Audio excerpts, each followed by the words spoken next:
première remontée mécanique, tout le monde peut passer.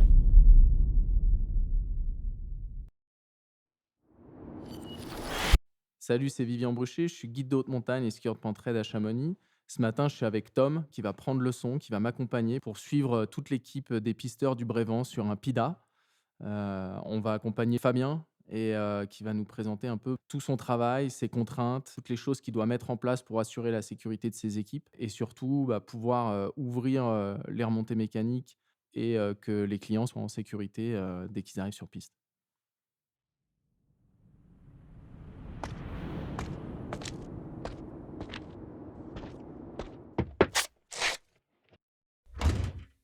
Bonjour, moi c'est Fabien Gilly, je suis pisteur au Brévent depuis un peu plus de 20 ans. Je suis l'adjoint au chef des pistes, donc aujourd'hui c'est moi qui suis en charge de mettre en œuvre le PIDA sur le Brévent. L'enjeu, c'est vraiment bien comprendre toutes les choses qu'il faut faire au Brévent et pourquoi on est obligé de les faire dans l'ordre avant de pouvoir ouvrir. Donc là, typiquement, on a pris une grosse perturbation. Hier, on avait à peu près 1 mètre à 2000 en neige fraîche sur le dernier épisode. Du coup, nous, la veille, il faut qu'on démonte nos pistes parce qu'au Brévent, on a à peu près 80% des pistes qui sont sous avalanche. Donc, ça veut dire que si on démonte pas, on perd le matériel. Donc, à J-1, on va dire, on démonte. Le lendemain matin, on fait le PIDA, si on peut faire le PIDA. Une fois qu'on aura déclenché le Brévent, il va falloir faire monter les machines à damer. Donc là, typiquement, entre le mètre 50 de neige qu'on a eu, le vent violent, il y avait 100 km/h, et tous les dépôts d'avalanche qui doivent représenter plusieurs mètres d'épaisseur, ça peut être un poste, voire des fois 2 postes de damage, donc on va dire 16 heures de damage, ne serait-ce que pour arriver au sommet de la piste en machine à damer, donc juste pour ouvrir la route. Il n'y a pas encore eu de damage, hein, il y a seulement eu la route d'ouverte. Une fois que ça s'est fait, il faut remettre le matériel de sécurité en place, donc tous nos jalons, tous nos filets et seulement après on peut ouvrir. Donc ouais, c'est beaucoup d'adaptation, c'est, beaucoup de concentration aussi parce que voilà, c'est des opérations, on est quand même concentré, c'est de la sécurité, il y a du personnel, donc on a quand même toujours un œil là-dessus. C'est aussi beaucoup de réglementation parce qu'en PIDA, tu vois, on va utiliser de l'explosif, on gère un dépôt d'explosifs et c'est loin d'être neutre, en termes, de contraintes, ce qui est normal, hein, mais c'est lourd. Heu, on peut plus avoir d'explosifs dès lors qu'un client arrive aux télécabines. Enfin voilà, c'est une grosse gymnastique aussi, de sécurité et de réglementation, ce dépôt d'explosifs et puis à gérer les ouvertures et puis peut-être les premiers secours qui vont arriver en même temps et puis peut-être que ces secours-là, on aura du mal à les remonter en scooter comme on fait d'habitude parce que ce sera dur de circuler en scooter. On enchaîne? Ouais. Bene. Allez, c'est parti.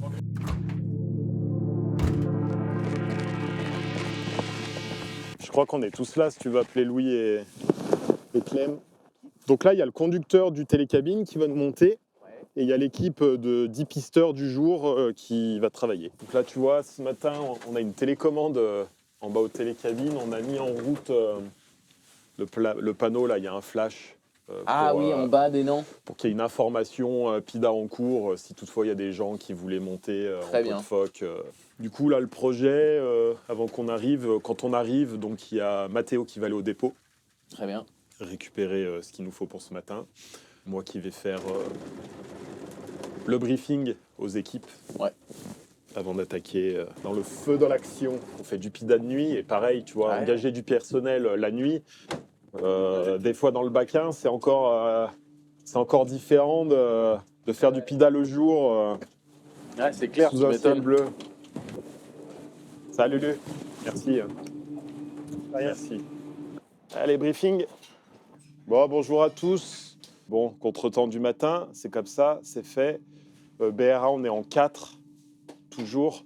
Donc, ce matin, il y avait -8, il y a eu un peu de vent, ils annoncent un peu de nord aujourd'hui. On va voir si ça transporte ou pas. Une dizaine de centimètres de neige fraîche sur le poste de damage d'hier soir. Donc hier, on avait entre 35 et 40 à la planche en fin de journée. Du coup, aujourd'hui, scénario C2, c'est le même qu'hier. Prévision d'ouverture Comte des Vioses, ouverture du télécabine 9h35. Boss du garage, Louis Julien, ça marche. On a toujours un objectif 7h15, ça ne marchera pas ce matin, c'est pas grave. On fait ce qu'on sait faire, sans faire de conneries, en essayant d'être efficace. RAF Nico au Blanchot, avant de traverser, classique, tu vois, attends bien qu'ils aient tiré les premiers tirs à droite, clocher-clocheton, combat Patrick. Et puis peut-être le sommet des pentes, tu vois, il y a quand même pas mal de neige fraîche. Et puis ensuite, vous enchaînez sur les Blanchots. Clément Lucas en équipe de sécu, on fait l'équipe de sécu à 2000. Moi, je préfère. On gagne 5 minutes, mais 5 minutes, il y a un pépin, c'est 5 minutes. Voilà, s'il vous reste du matériel sur la bosse des Blanchots, tu m'appelles, je viendrai récupérer pour tout restituer au dépôt en temps et en heure. Et ben allez, premier enjeu, bosse du garage.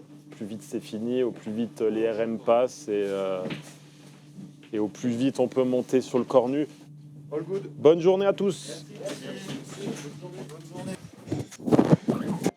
Combat Patrick Est, donc tu tires la nord. Inter qui n'a pas été fait hier. Ok, je tire inter. Géant de droite. On tire. Ils ont tiré à gauche hier. Ouais. Et puis là, on va peut-être avoir de la visibilité. Donc, si à un moment tu y vois clair. Oui, classique, géant, sommet.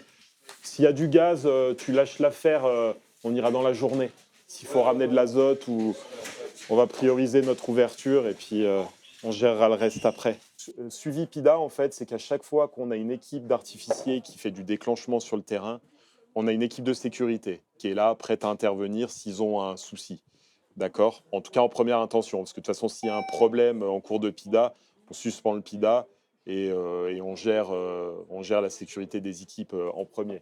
Donc, suivi PIDA, en fait, l'équipe de sécurité, pour chaque point de tir, sur chaque route de PIDA, on a un horaire qui correspond à l'horaire où ils sont arrivés sur le pas de tir, donc l'endroit où ils vont traiter le point de tir en sécurité, l'heure à laquelle la charge a été lancée, explosée et le résultat. Alors bon, le résultat, ce n'est pas ce qui nous importe le plus sur ce suivi PIDA. Ce qui nous importe, c'est les horaires qui nous permettent de comprendre leur évolution sur le terrain. S'il y a un trou de 10 minutes à un endroit, on sait que ce n'est pas normal. Donc l'équipe de sécurité va prendre contact, tout va bien. Oui, on est en cheminement, il y a beaucoup de neige, on trace, on chale, enfin voilà. Donc voilà, ça permet de suivre et de timer l'avancée des équipes sur le terrain par l'équipe de sécurité qui leur est dédiée. Hier, on l'a tiré, la cheminée, depuis ce même avalancheur. Ça, c'est incroyable. Ouais, ça va loin. Ah ouais, je suis vraiment surpris. Ouais. On arrive à faire presque 200 tirs par hiver, les gros hivers. Ça, tu vois. Moi, je l'avais pas en tête. Là, tu vois, il y a le télécabine qui tourne, donc je pense qu'il y a les remontées mécaniques qui vont arriver, qui vont vouloir aller sur leurs installations, mais tant que, tu vois, nos premières routes PIDA, notamment la bosse du garage, n'est pas faite, ils n'iront pas sur leurs installations. Et tant qu'ils ne vont pas sur leurs installations, ils ne seront pas prêts à nous faire monter pour les prochaines routes de PIDA, quoi. Donc, tout se décale. On a la demi-heure qu'on a perdue, on l'a perdue. Donc là, tu vois, pareil, au damage, malgré tout, sur des petites zones, on essaye de gagner du temps. Tu vois, s'ils arrivent à nous préparer une portion de piste, ça nous permet déjà cet après-midi de remettre en place les filets et c'est du temps gagné pour demain. Et Jules, Fabien, fin de PIDA pour nous. C'est tout bon pour les remontées mécaniques, tout le monde peut passer.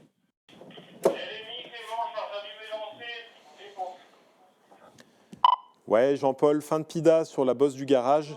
Et il doit y avoir 2 machines qui font du déneigement en G2 déjà. Donc si tu veux envoyer du personnel, une fois que le PIDA du cornu sera fait, tu pourras. Donc tu me rappelles avant de les envoyer. Là, du coup, on va rejoindre les 2 équipes de PIDA qui étaient parties sur la route des Nans et sur la route des Blanchots pour récupérer le matériel pyrotechnique qui leur reste pour le réintégrer au dépôt d'explosifs. Allez. Oui, bonjour Johan. C'est toi qui est passé en G2 source? Voilà, je suis en retour, on remonte.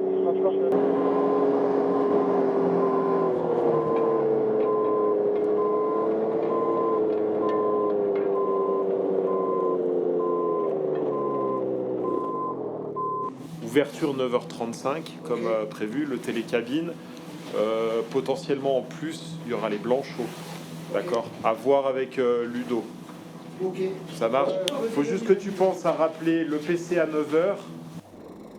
Oui, en tout cas, je vois les clients, donc j'imagine que le télécabine a ouvert à l'horaire prévu. Ouais. Donc, ma foi, on a tenu les délais pour ce matin, donc c'était l'objectif. Non, mais en tout cas, ouais, merci de m'avoir supporté. Non, mais Mais- écoute, c'était cool. Je pense que la cause est commune, donc c'est intéressant. ouais. Non, mais C'est moi, je te intéressant. dis, sur tous les trucs, moi, j'ai appris plein de choses. Tu vois beaucoup de choses. Ouais. Il y a beaucoup d'humains à gérer. Il y a d'autres contraintes. Et finalement, faut quand même, faut rester disponible à l'écoute et puis. Ouais, c'est vraiment, c'est la difficulté, hein. Ouais. La charge mentale est quand même importante. Et c'est vrai que passer de l'un à l'autre toute la journée en s'adaptant continuellement, en mettant des choses en attente, en passant d'un sujet à l'autre, Ouais, faut pas oublier des trucs. c'est une grosse gymnastique mentale. Faut bien garder son sang-froid. Ouais. Voilà, non, mais en tout cas, merci, c'était vraiment Bon, super. bah, Puis écoute, je c'était suis cool, ravi ça, d'avoir c'est- fait ta connaissance en plus, tu vois, Ça, c'est bien. on se côtoie de loin, mais on se connaît pas finalement. Ouais, complètement.